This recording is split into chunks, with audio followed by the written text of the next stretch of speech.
Addicted newborns. The crying and shaking, symptoms of withdrawal called neonatal abstinence syndrome. All of this footage is of babies in a neonatal intensive care unit, or NICU, in another part of the country. Hey, what's going on, guys? John Corey here, LCDC3 and student nurse. Guys, that video that was just shown, it makes my heart really break watching that. I can't tell you, even now after seeing it over 50 times, I can't grasp just how sad this is. And this problem, it continues to grow. It's something that needs more and more attention. I've included a link below where you can watch it the whole length and see how doctors, nurses, and all different healthcare providers are coming together, because this attention, it just needs more attention, you guys. This problem, it's out of control, and these poor little babies have to come into the world being primed, being put into this position where they automatically go straight into pain.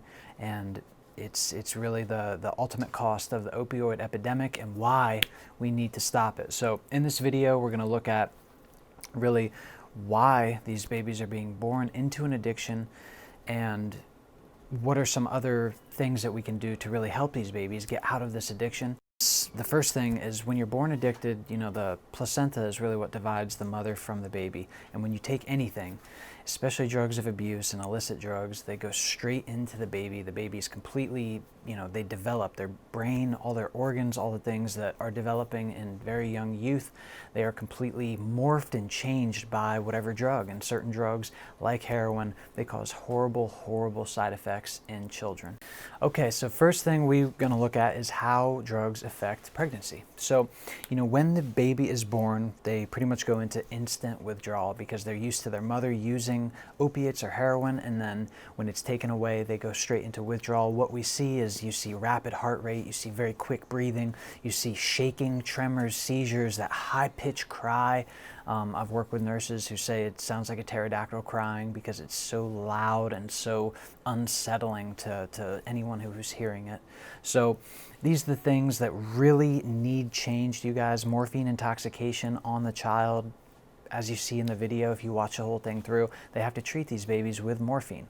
Now, as we come out with the latest research and newer cutting-edge technology in medicine, we've seen that there are other therapies that we can give, such as buprenorphine, to a child born into addiction from morphine or opiates, because it's much less dangerous to that child. Because you have to remember, if we're giving that child morphine, they're going to have respiratory depression. They might die from just using heroin because they're such a tiny, underdeveloped baby. All right, so now we're going to move on to really the growth of this problem and how many people it is affecting. So from 2000 to 2020, we saw a 1,200 time increase in the number of babies being born into what this is called as neonatal abstinence syndrome, which means they're born into withdrawal and they have to be treated medically. And you guys, this is plaguing hospitals. In that video, it talks about how one baby every hour is born into neonatal abstinence syndrome, and how horrible this is, you guys. It's really the saddest thing I've ever seen in healthcare. These poor little babies who don't have a choice, they have to go through these long hospitalization periods.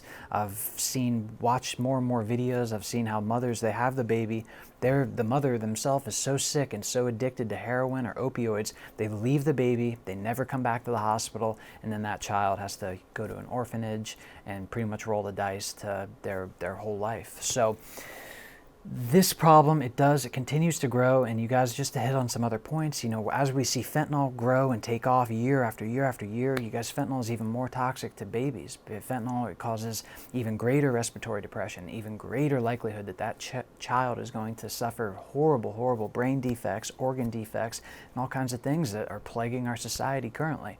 So I really want to take a look at how the long-term implications of this is that the opioid problem has gotten worse and worse through time. If we could look at anything, overdoses are up, the death rates are up year after year after year. Now, as more babies are being born into addiction and primed, because you got to remember, if a baby's being developed on a drug, they're going to be more likely in the future to seek out that drug because it's part of them. They've been developed. Their brain is naturally developing with that drug in its mind and really in its presence. So if that kid, when they get to that age where they're experimenting with drugs, if they use an opioid, their brain is going to click on and say, oh my God, where has this been all my life? Because as a little child, they were born with that drug, with that development in mind, and with its presence comes all of the problems that really plague our society. So as more babies are being born into this opioid epidemic with the presence of opioids in them, what does that say? Is the problem going to get better? Absolutely not. More people are getting addicted, more babies are being born into withdrawal and addiction, and this just goes to show you that this problem needs more attention. So as you can see, this chart just from 2006 to 2016, 538% increase in children being born into withdrawal.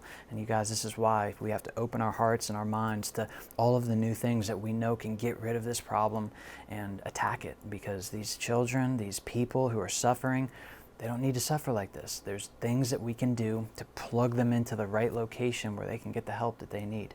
All right, guys, so I just want to take a look to, there's a New England Journal of Medicine article that came out in 2017, and what it does is it outlines how when the baby is born, you cannot just stop giving it morphine. If that baby is born into withdrawal, it's very, very dangerous. That baby can go into uncontrollable seizures and die.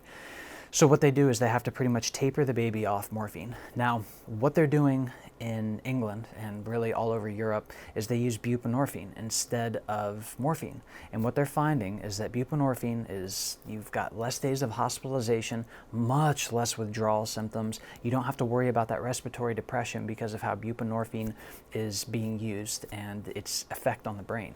So I just want to use this as an effect too, because buprenorphine gets all the negative stigma. Everybody looks at it like, oh my God, it's trading one for the other. But when you look at someone like a little baby who doesn't have a choice, if you can use a medicine that's going to cause half the number of days of hospitalization, half the side effects of the actual drug the mother is using, why would we not use that? So buprenorphine, it's not always the right treatment of choice, but you guys, we got to have an open mind. We got to realize that this is a tool in our toolbox, and if used correctly, we can help these little babies not suffer so much, because as you probably experienced, as I have, watching that little baby twist and turn and shake, it's the most unsettling thing. And if we can give it something that's not going to cause it to die, but just get through this comfort zone, it's going to make a huge, huge dent. So guys, just to drive this home, you know, if we can get the mothers into a treatment facility where they're being seen and treated with buprenorphine even, it's a huge advantage. You know, the mothers, they're not having to go to the streets and roll the dice with whatever they might be using for heroin or opioids that are pressed fentanyl 90% of the time now. You get them into doctor, nurse practitioner supervision where they can actually go for a support system, take a medication that we know does not harm the baby.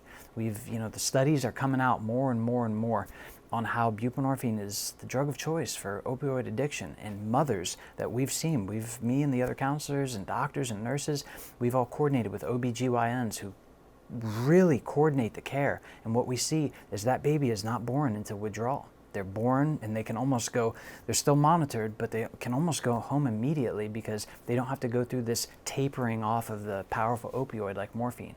So this is just another reason, you guys, to kill the stigma of Suboxone and buprenorphine products, because they have a place. And right now, when the problem is taking off exponentially, growing more and more and more, we need to use these tools that we have. And guys, last slide I have for you is how to help. So number one is, with all these babies being born, there are not enough places for these babies to go. These babies, they need skin-to-skin contact, especially the ones whose mothers just disappear on them, which is around 80 to 90% of those born into addiction. So the first thing is call up a hospital that you are near and ask them how you can volunteer. Hospitals would love to take you through, you got to go through like a short little training session, and you just go in, you hold the baby, and it's really a healing moment for not only you, for that baby too though. And that skin-to-skin contact is so critical in early years of development. And a baby going through withdrawal, they've shown that it helps tremendously drop that baby's withdrawal to a healthy range that's much more easily treated. Instead of giving them morphine and giving them the drugs that we do now, you can hold that baby and really comfort them and help them, you know, get stabilized. Next thing to do is support those in recovery. So people who are in recovery, they always get the nasty stigma. They get, very few people will look at someone in recovery or on Suboxone therapy and say, hey man, good job, how's your life changed? What are the things that you have now that you didn't have when you were actively using? So you guys lead with that open-minded approach. People can change, people can recover, and when you support that, who knows how far that will go and what gravity that will bring to someone else's life. And the last point I want to hit on is people who are pregnant. We got to get them into treatment, you guys. These babies being born into withdrawal, it's absolutely unacceptable. So if you know someone who's using, have them give us a call, get involved, come to our facility, or call us and we'll get you in a facility no matter where you are. But we just want to make a dent in this problem because it is very fixable. We've got the tools, so let's stop the year after year after year growth of not only addicts and people who are being born addicted, but just helping overall, because that ripple effect, once one person gets helped, it really goes to the next person and the next generation and to the next community. So guys, thank you so much. Please guys, like, comment, subscribe. If you guys have ideas, or if you work in a facility that treats these babies and have ideas that we can get involved, please let us know, because it's all about connection and reaching out to other people. So thank you guys, and until next time.